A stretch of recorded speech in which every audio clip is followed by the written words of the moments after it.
Flamengo vai ao Allianz Parque e mantém a escrita de não perder para o Palmeiras há muito tempo naquele estádio. É desse jogo que nós vamos falar nesse vídeo.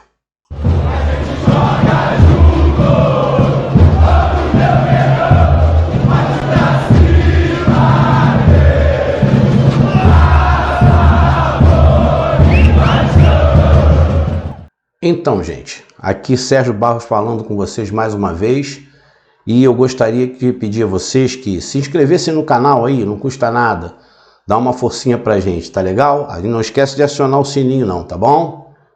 Bom, muito bem. Sobre o jogo em si, eu não gostei muito da escalação do Dorival, porque se existe ou existia alguma chance de se chegar mais próximo do Palmeiras, a chance era essa agora. Não que fique impossível, mas fica muito mais difícil. Se você, teoricamente, pode diminuir essa diferença para 6 pontos, por que você vai deixar que ela continue, permaneça nos 9 pontos, ou numa jogada qualquer, né, com um time mais fraco, ela poderia ter passado até para 12 pontos, né? E como eu falei no vídeo anterior, aí a vaquinha já... O brejo está logo ali, a vaquinha já ia se atolar no brejo. Então eu achei assim, a escalação muito ruim. Ele poderia ter pelo menos permeado um pouco mais o time, mas entendi. Ele colocou Cebolinha de um lado e o Marinho do outro para fazer os contra-ataques. Ou seja, Palmeiras, eu vou fazer exatamente o que você faz. Eu vou fazer exatamente o que você gosta. Vou jogar no seu erro, vou jogar fazendo contra-ataques contra você. Eu achei a ideia assim boa, mas poderia ter sido um pouquinho mais mesclado o time. O Vidal poderia ter jogado também, o Everton Ribeiro poderia ter jogado, mas não se mostrou necessário. Ainda bem não se mostrou necessário. Né? O jogo ficou truncado. O jogo ficou amarrado, o Palmeiras tentando marcar em cima. E uma outra coisa que quando ele colocou esse time evidenciou.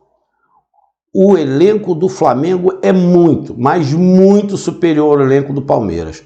O Palmeiras poderia ter ganho o jogo? Claro que poderia, tem excelentes jogadores. O elenco do Palmeiras não é para se jogar no lixo.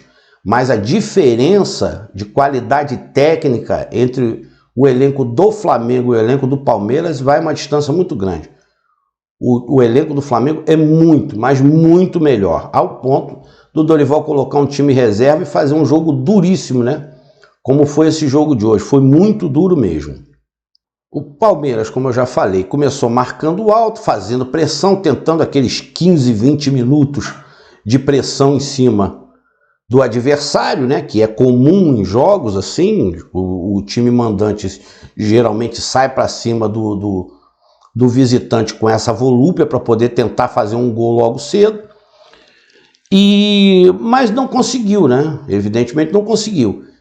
E o Palmeiras, a rigor, não criou absolutamente nada que dissesse, poxa, aquele lance o Palmeiras teria feito gol, pô, se o Palmeiras tivesse feito gol naquele lance, não me passa nada pela cabeça desse tipo. Então, quer dizer, o Flamengo não passou grandes perrengues ali, não passou grande sufoco. A partir dos 20 minutos, o Flamengo começou a jogar, que era o planejado. Então, o Dorival Júnior até agora nota 10. Botou o time reserva, o time que ele achou que tinha que jogar, o time descansado, mais descansado. Suportou a pressão do Palmeiras, que não foi uma pressão, foi uma posse de bola.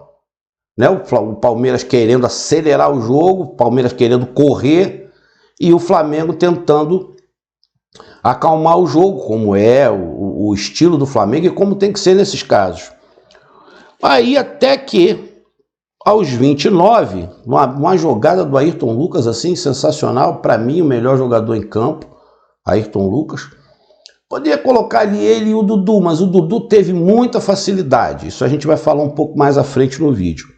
Mas com a bela jogada do Ayrton Lucas, deixou lá o Marco Rocha falando sozinho, cruzou na cabeça do Vitor Hugo e o Vitor Hugo fez 1 a 0.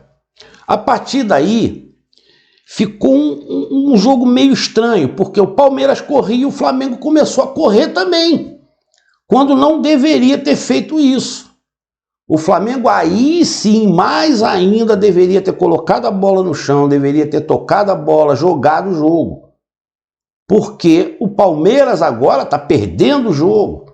Se antes já era preciso que o Flamengo não entrasse na correria, depois de 1-0, menos ainda. O Flamengo não deveria estar correndo atrás do Palmeiras, ficou um leve trás, um vai e volta, uma correria dos infernos. E o Cebolinha não atacava, né? Ele não conseguia fazer as jogadas de velocidade, as jogadas no 1 contra 1, e na hora da marcação ele caía para o meio e deixava aberta a ala esquerda.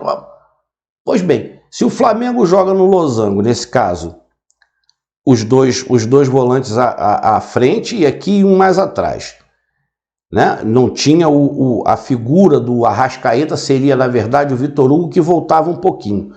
As laterais são o ponto fraco desse esquema. Então a bola não pode entrar ali, não pode entrar o tempo todo. Então o que fazia o nosso amigo Cebolinha? Ele fechava, vinha para o meio de campo, deixava a ala aberta. O Marco Rocha deitou e rolou, passou ali quantas vezes quis.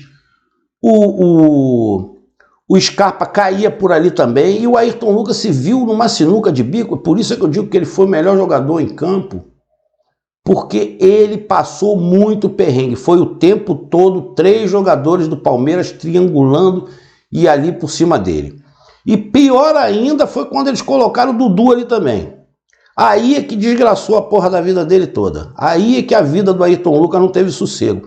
Tanto que ele mal pôde atacar no segundo tempo, porque o Dudu estava ali em cima dele. E o Dorival assistindo o jogo. O Cebolinha não conseguia jogar e também não conseguia defender. Teve 2 ou 3 jogadas que ele não perseguia o jogador dele até o final do campo. Então saíram jogadas ali pelo lado direito, no primeiro tempo e depois no segundo tempo também, por conta disso.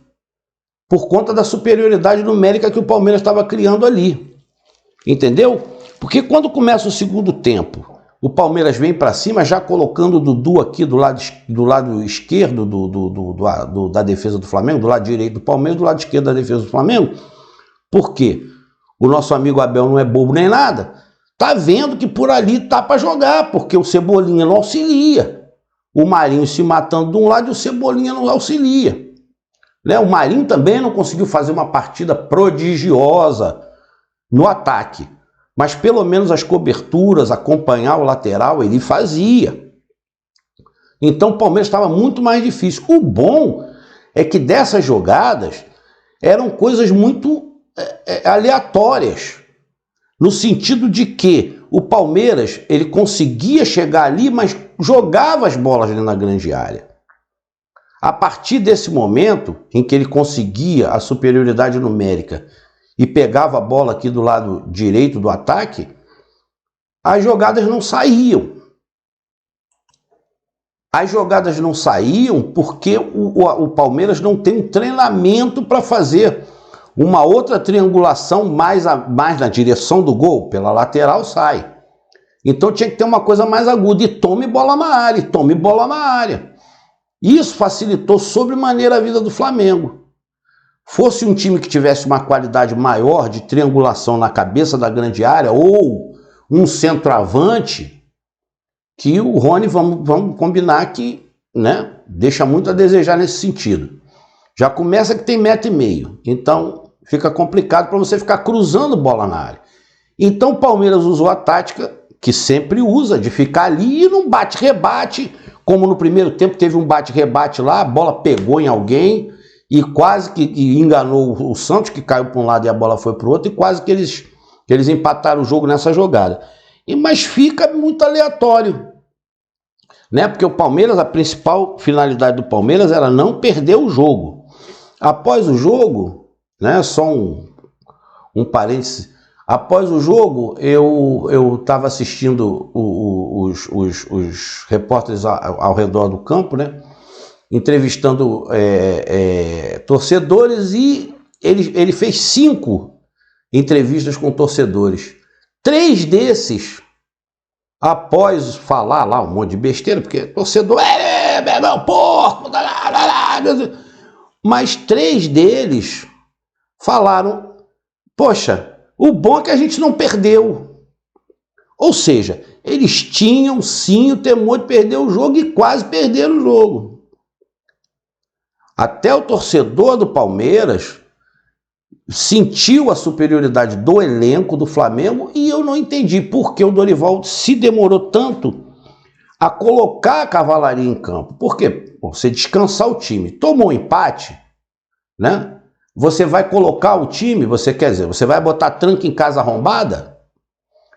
Quando ele começou ali o segundo tempo, 10 minutos, 15 minutos do segundo tempo, no máximo, ele viu que o Cebolinha não estava recompondo, ele viu que o Cebolinha não estava atacando, ele viu que o Marinho não estava atacando, botava logo a cavalaria em campo.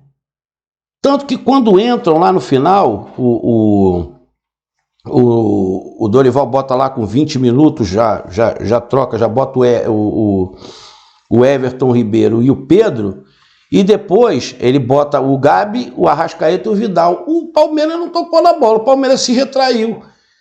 O Palmeiras se retraiu porque naquela altura já era interessante para o Palmeiras, né? Já era interessante para o Palmeiras aquele resultado. O Palmeiras ia ficar doido, porque não ia ter a bola e ia ter que atacar.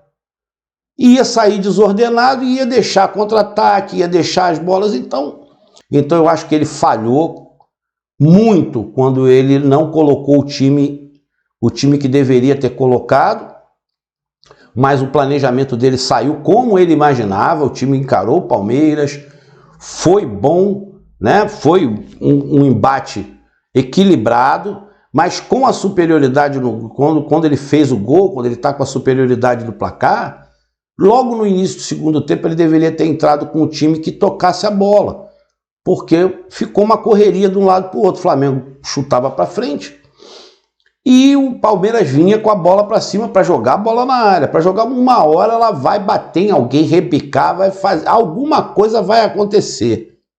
O Palmeiras tem vivido disso, não é pouco tempo não.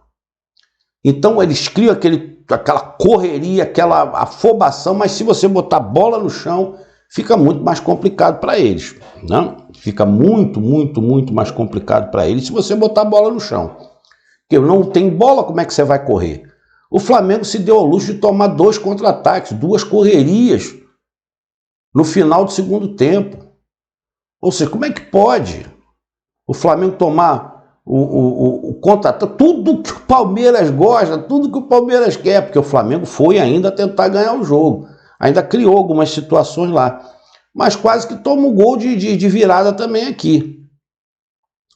Entendeu? Então, eu acho que a falha maior dele, a falha grotesca, né, como se é que a gente pode chamar assim, foi de não ter colocado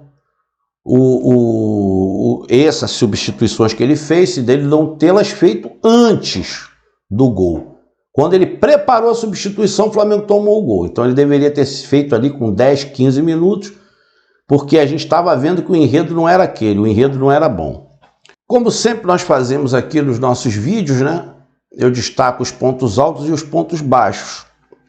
Os pontos baixos, eu vou colocar o Marinho como um ponto baixo, embora tenha feito lá a função de recomposição, acompanhou o lateral, fechou o espaço lateral, que a bola não pode entrar ali. E isso ele fez com perfeição, mas a outra parte, que é jogar, que é para ir para frente, criar situações de gol, né, abrir o jogo, ele não conseguiu, né? O Cebolinha eu não vou colocar como ponto baixo, eu vou colocar como ponto baixíssimo. O Cebolinha tem que marcar a estreia dele. A gente tem que marcar a estreia do Cebolinha. Tá jogando peteca, né? Preocupa o marcador e tal, é o Cebolinha, mas não está fazendo jus ao nome. Cebolinha hoje está jogando no Flamengo com um nome. Os pontos altos, o Ayrton Lucas, né, como eu já destaquei no início do vídeo. Para mim, o melhor jogador em campo, né, de todos eles. E o Thiago Maia, até onde aguentou. Por quê? Quando esses outros jogadores que eu citei, Pedro, Everton, Arrascaeta, Gabigol, entraram, a bola sobrou muito para o Thiago Maia e o Thiago Maia devolveu ela várias vezes para o Palmeiras. Ele é muito deficiente no passe, muito deficiente. Então a bola se servia para ele, caía no pé dele, passe errado. Caía no pé dele, passe errado. Então ele continua com essa deficiência que é grave no futebol de hoje. E sobretudo no time do Flamengo, que necessita do passe, que necessita do acerto de passe, é muito grave essa falha dele. Entendeu? Não pode ser desse jeito não, filho. Tem que melhorar bastante isso, tá? Pois bem, gente, o papo foi esse. Espero que vocês tenham gostado. Novamente eu fico aqui pedindo a vocês que se inscrevam no canal, que acione o sininho, que mande para o seu pai, seu tio, seu avô, seu cachorro, sua namorada. Manda o link lá para eles se inscreverem também, para dar uma força para a gente, tá legal? Eu vou ficando por aqui. Muito obrigado e até a próxima.